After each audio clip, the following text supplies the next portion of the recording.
Everyone can see the slide. Yeah, I can see the slide.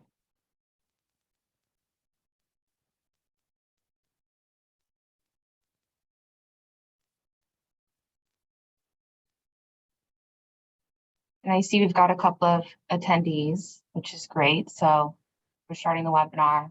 In case folks are curious, we're recording so that we can post this online and share it with other stakeholders as well. And we'll get started closer to 11. We have a couple more people in the room. And yeah, so just hang tight. If you have any questions, feel free to post them into the Q&A. We'll have a Q&A section later in the webinar. Yeah.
Okay, it's 11, so we're going to give folks a couple more minutes to join. I'm expecting a few more attendees, and then we will get started shortly, and we will start with a message from a congressman.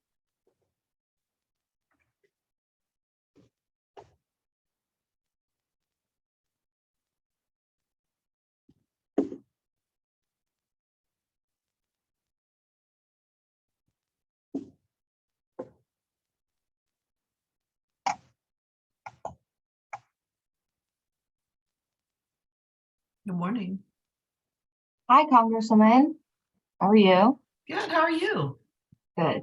Good. All right. So the Congresswoman is here, and I think that we've got some more attendees, which is good. So we can go ahead and get started. So we can be mindful of folks and their time. So I want to thank everyone for taking the time to attend our grants workshop today. As a reminder, we will be recording this presentation to post on our website. If you have questions, we will have a Q&A portion after the presentation. Please post your question in the chat box and we will get to it at the end of our presentation portion. But first, we will get started with a message from Congresswoman Strickland. So go ahead. All right. Well, thank you everyone for joining us today.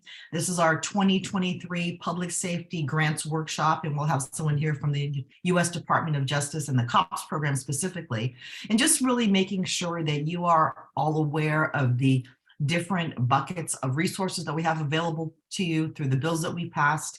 In 2022, for example, the 10th Congressional District secured over $50 million in federal grant funding for stakeholders, law enforcement, and state agencies. And so we just want to make sure that you understand the process, that when you submit an application, it's in fact competitive, and making sure that we're doing everything we can in our power to make sure that the Washington State's 10th District gets what we need.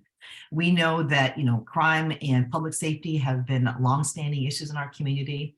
And obviously, federal support alone isn't going to solve some of our challenges, but we want to make sure that we're doing everything we can to support the work of local law enforcement.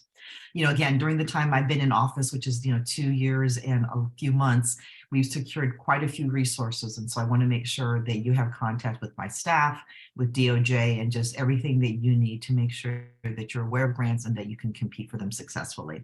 So thank you for being here today. As always, we are here to support your work. So feel free to reach out to our district office or send us an email. But thank you for the work that you do. And I'll turn this back over to the folks who are actually going to run the show for you and help you figure out how to get access to these funds. Thank you.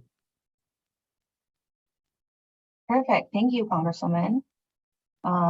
So we are now going to turn the meeting over to our guest presenter, the COPS Office Assistant Director of Communication, Shannon Long, who will present on current and upcoming federal law enforcement grants and opportunities through COPS for office. So Shannon, take it away. Great. So quick sound check. You can hear me okay? Great. As Sienna said, I'm Shannon Long with the COPS office. I've been here with 15 years in July. So I like to say, if I don't have an answer to your question, I've been here long enough that I can probably find someone to find the answer for you. So we'll get right to it. Just some quick background information about our office for those of you who may not know or not familiar. We were established in 1994 under the Violent Crime Control Act, Enforcement Act of 1994. And this is the same bill that created the Office on Violence Against Women. So we are all approaching our 30th anniversary in just next year, actually. So exciting stuff for us. You can see here that our mission is to advance public safety through community policing. Since 1994, we've been appropriated $20 billion, and that has resulted in funding the addition of over 136,000 officers, I should say law enforcement professionals, to the nation's streets. And then we have funded 13,000 of the 18,000 law enforcement agencies in the country. So large footprint there on providing funding to law enforcement throughout the country. A couple things about us that I think are unique as a Department of Justice agency. We are the only agency within the department that has policing in its title, and our sole focus is supporting state, local, tribal law enforcement. We report to the number 3rd in the Department of Justice, the Associate Attorney General, which is currently Vanita Gupta. And our annual appropriation, it's actually gone up recently. So thanks to the good work of folks like the Congresswoman there working really hard on your behalf and on the Hill. We have been appropriated this last year $662.8 million. So that's up pretty significantly in the last couple of years. So though that is a direct result of a lot of the advocacy that you all do, and you know, we like to get the grants out the door as quickly as possible. So the three primary things that we do is that we provide grants. It's kind of our bread and butter. Training, we do a lot of training that's available. So you know, one of the things is that the grants are highly competitive and there's a lot of demand out there. But one thing that's not as competitive is our training, which is free of charge. I'll talk about it more a little bit later. But as we're going through this, I want you to think beyond just the grants that we have available, but we underwrite the cost of a lot of other things for you, including training, as you can see here, and technical assistance, which technical assistance, it sounds a little more complicated than it really is. It's basically the Department of Justice underwriting the cost for you to have access to resources, subject matter experts, publications, National Blue Alert. Again, I'll go into specifics of all of these, but those are the three primary things that the COPS office offers: grants, training, and technical assistance. So this is a snapshot of the programs that we have for this fiscal year. And you can see here our bread and butter. What we're known for is the COPS hiring program, or CHIP. We in the federal government are very fond of acronyms. So if I slip up and use the acronym, you'll have access to this presentation and you can look back later. But $224.5 million for CHIP, $53 million for school violence, combined $51 million for drug task force programs. And I understand that there might be some folks from the Capitol here, possibly Washington State Police. So I'll talk about those later, but those are specific for state law enforcement organizations. Tribal Resources Grant Program. I understand that some of our tribal partners are on as well. And so collaborative reform, that's one of our technical assistance resources. So you don't necessarily apply for a grant there, but again, one of the areas where we underwrite the cost for your assistance. Community policing development, we get into the specifics there, $45 million. $10 million for the critical topic of law enforcement mental health and wellness, and then $12 million for our active shooter training program. So we'll move into the specifics about the COPS hiring program, which, as I said, is really our bread and butter, what we're most known for. And we fund the entry-level salary and benefits for sworn law enforcement officers. Again, it's sworn only, not civilian positions. And we will fund up to 75% of the entry-level salary and benefits, up to $125,000 per position. So that is a key thing to keep in mind when you are thinking about applying, is that we're only going to fund up to $125,000 per position, which may not go that far depending on what your entry salary benefits are. However, it is better than nothing. One of the caveats is you have to retain those funded positions 12 months after the conclusion of the grant period. And specifically about for this year, in 2023, we have different priority considerations, which is basically you can get bonus points if you focus on those areas you can see here in blue, more bold: violent crime, combating hate and domestic extremism, police-based response to persons in crisis, and building trust and legitimacy. So again, if you are interested in the COPS hiring program and you're looking for ways to add additional consideration, you should certainly consider applying for one of those categories that are there in bold. The program is open now, and unfortunately, there's a two-part process to apply for all of our funding, you have to apply through grants.gov, which is any federal grant that you want, you have to go through grants.gov.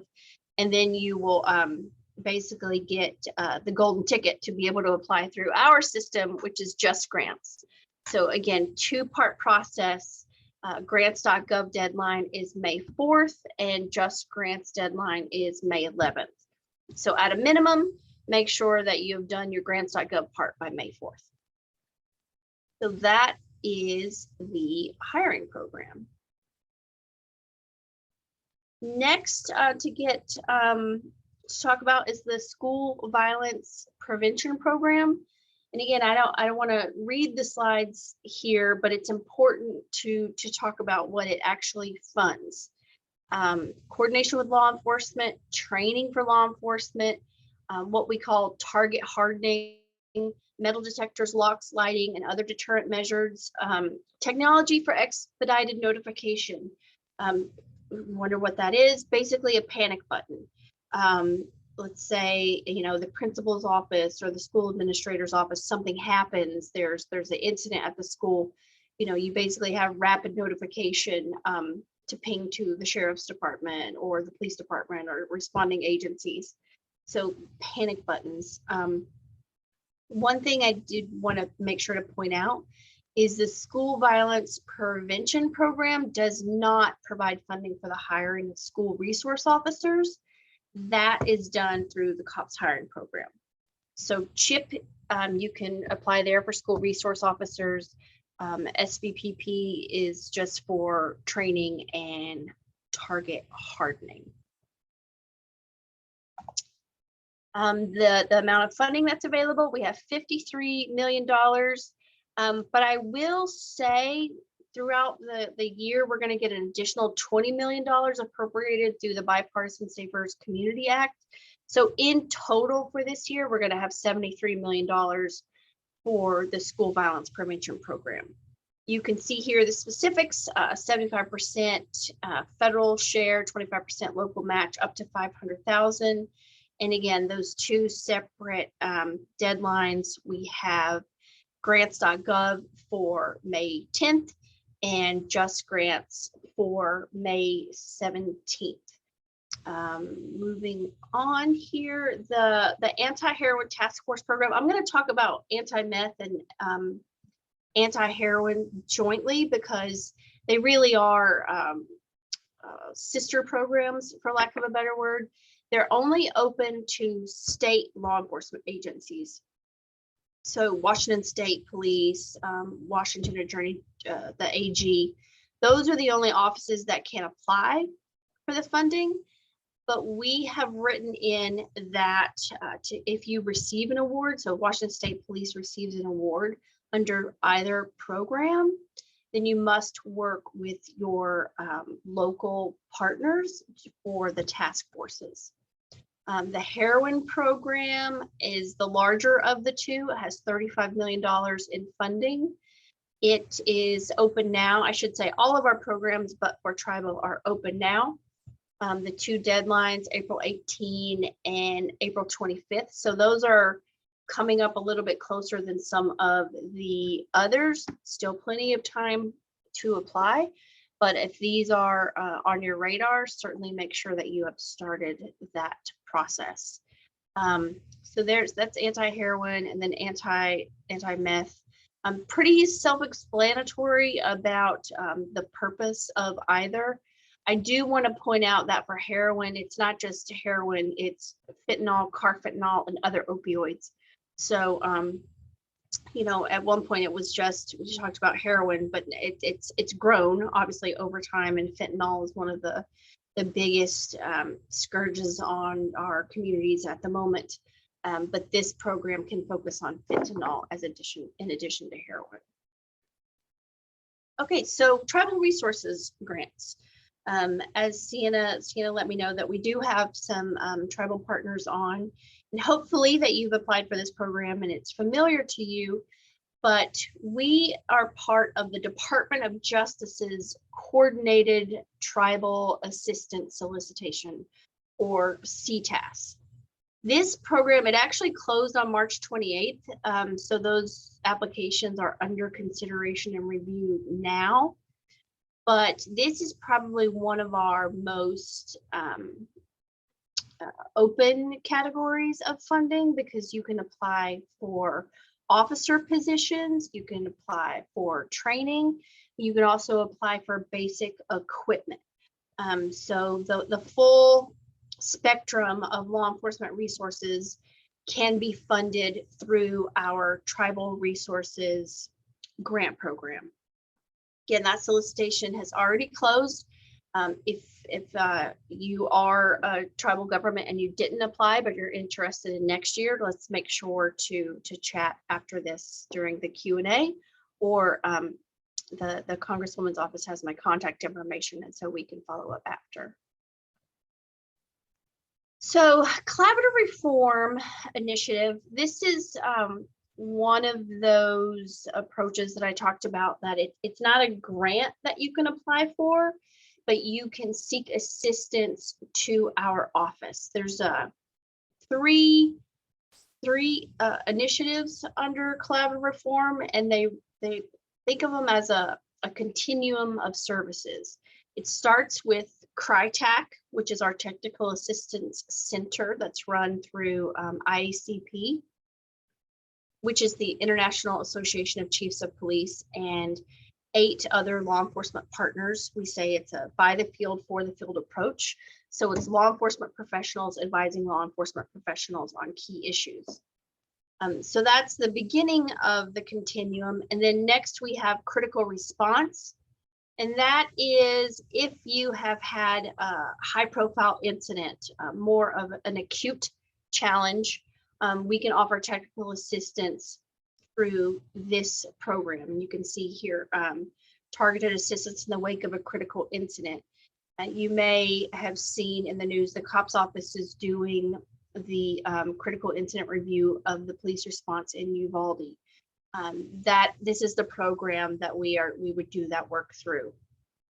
And then the last on the continuum are organizational assessments. And that is long-term. We come in with subject matter experts and do a full assessment of policies, practices, relations with the community, sort of doing a full-blown assessment of the entire police department and come up with recommendations and I would say really recommendations to help a law enforcement agency progress and evolve and make sure that you are instituting community policing and constitutional policing practices. It is comprehensive and can take a lot of time. It's proven, it's been around for a while. We've had a lot of successes there. The program stopped for about 4 years from I think around 2017 to 2020, but it's back fully operational and a valuable resource for law enforcement. So I would encourage you to check out collaborative reform through the COPS office. Community policing development. This is a big one. We have 5 different categories of funding under CPD. We have crisis intervention teams. Those are to fund, the co-responder models for law enforcement, where you can embed social services professionals with the police. De-escalation training. I think that's pretty straightforward. We would fund de-escalation training as well as de-escalation centers across the country. We have accreditation. So if you would like assistance in getting state level accreditation, we have that available too. I'm going to skip over really quickly. Critical topics. We fund anti-bias and diversity and tolerance training. We underwrite the training costs. So it's not a program that you would necessarily apply for, but it's a program that we fund so the training is available for you to have access to. And the last one I want to talk about under CPD is probably our most popular, and that is our community policing or COPS office micro grants. The micro grants are small, innovative incubator type funding to help on a variety of projects. We really don't put a lot of parameters around it, but we're looking for innovative community policing ideas that we can in turn lift up to the entire law enforcement profession. So let's say the city of XYZ has a program the chief has been wanting to expand working with the business community or providing access to services for homeless population. Again, these are just examples, but this is sort of an open category pot of money through the COPS office where you could apply to fund those innovative ideas. It's for creating new programs or to enhance programs that you already have on the books. But that is it's a great program. We don't get nearly as many applications as we would like. So whenever we have the opportunity to talk to law enforcement, we really like to talk about the micro grants, because it is, like I said, it's an open category. It's a wonderful place for us to lift up ideas. And then if we do fund a project, we will make sure to highlight it on our website. We have a micro grant community of practice where we can lift up those stories so that other people can take advantage of the successes that we are funding through that program. And checking in on time, I'll run through the last ones really quickly. And I only have 4 more slides left, so I'll go fast. Law Enforcement Mental Health and Wellness Act program. This is pretty straightforward. It's to create or improve mental health and wellness services in law enforcement agencies. So it's training on officer emotional and mental health, implement suicide prevention programming, and helping officers to seek in receiving support services. One of the more popular things that we fund through this is peer mentoring programs. So peer-to-peer services where law enforcement can talk to law enforcement about issues that they are more familiar with than others. I think we can all agree that law enforcement experiences a lot of trauma. They see the worst of society on a daily basis. And when you carry that trauma with you, it can impact you long-term, both physically and mentally. So this is a program that can assist you all in providing those critical services for law enforcement in your communities. Preparing for active shooter. This is another one of those where we underwrite the cost. So you would apply through our training portal, which I'll talk about momentarily, for the active shooter training. It's a multidisciplinary, scenario-based. It is FBI-endorsed gold standard active shooter training through Texas State University. You can either fly there at your own cost and we will pay for the training there, or we can bring train the trainer type scenarios to the region. And we like to, when we send teams out for this program, it's really important that we're going to get sort of more bang for the buck. So bringing all of your partners that would respond to an active shooter situation together to have that training. Training portal, it's pretty straightforward. We have about 40 courses that are now available online. We had 25,000 people participate in our training portal last year. We know that training is expensive. But this is free of charge for you. So I'd like to point out the thing there, no cost. So please share this far and wide, take advantage of it. We get the funding to underwrite so that you can take advantage of that. And again, free of charge, most important thing. Helpful tips. The most important thing is start early. As you can see here, like I said before, we have a 2-step process. You have to apply through grants.gov and then just grants. I like to say our grants, don't feel like you need to hire a grant writer to apply for COPS office funding. It's pretty data driven. It's not heavily narrative based. We're just looking for creative ideas on the hiring program. You know, we're looking at what your crime statistics are, your fiscal health, and your community policing plans. So if you got that together, you don't need a grant writer. No offense to any grant writers that are in the webinar, but those are just some of the helpful things. You know, don't wait until the day before to start, because you're probably going to miss the deadline with the processes that you have to go through. Here is all the stuff that, you know, we have available in terms of our resources, social media. I hope you follow us on Twitter, because that's the quickest way that we do anything. It's quicker to for us to send out a tweet than to update our website. So social media happens first. So please check us out, and I will stop talking now and be here for any questions. Perfect. Thank you, Shannon. That was really helpful.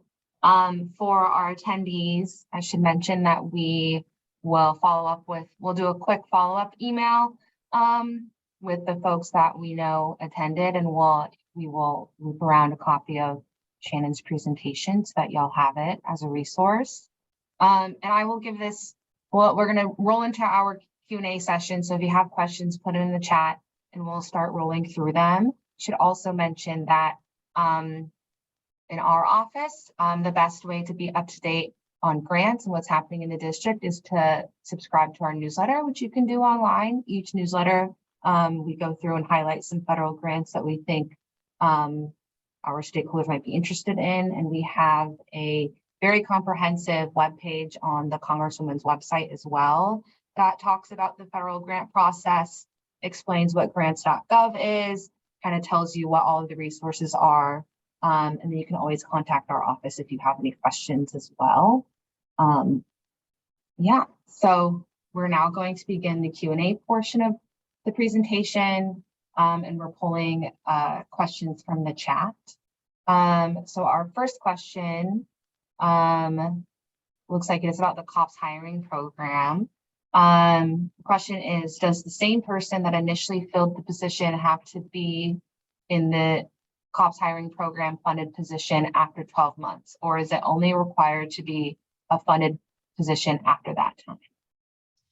Yes, we don't consider like the person, we think of it as the position. So that COPS office funded position, you all need to retain it for 12 months after the conclusion of the grant.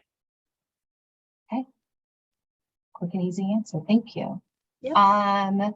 This next question is about the anti-heroin task force and the anti-meth program. Can the anti-heroin task force and COPS anti-meth program grants be utilized for purchasing overdose prevention, i.e. Narcan, for law enforcement patrol vehicles? Can that be funded? That is not allowable because it's primarily for investigative purposes, but there are other DOJ resources that where Narcan is eligible, particularly through Burn JAG, and they have a lot of money focusing on this. And then I think there's some DEA programs, but we can follow up specifically on that to point you in the right direction. But for our program, no, it's investigative purposes and seizures. Thank you. This next question, which right now looks like it might be our last question. We'll see if folks have more. We're also butting up against time. Would the community policing development micro grants program help with data-based or data-driven crime plan? If you mean the technology, I mean, this might be a better one for me to do offline. Okay.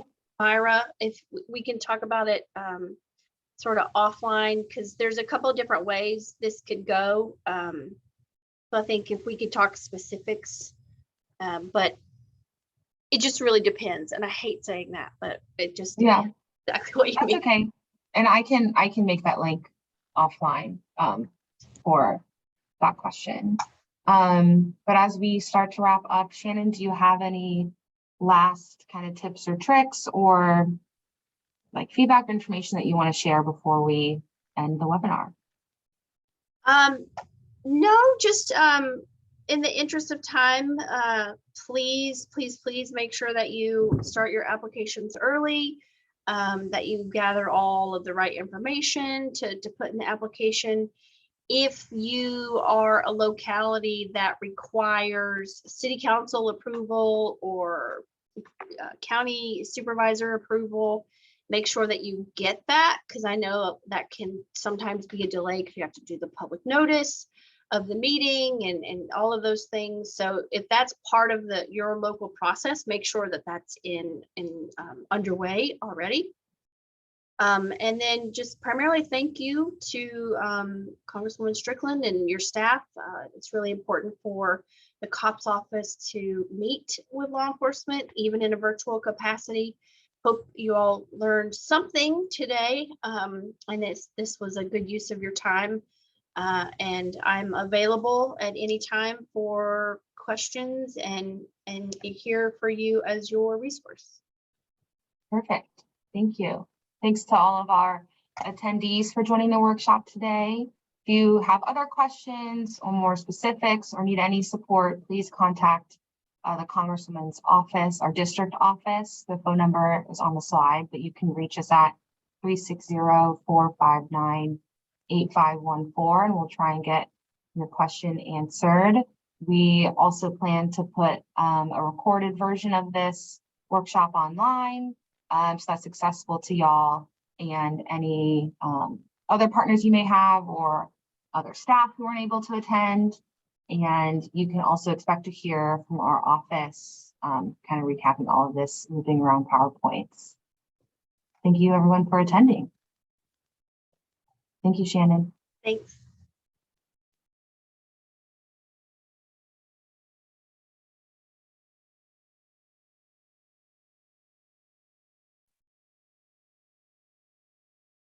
I'm ending the webinar for all.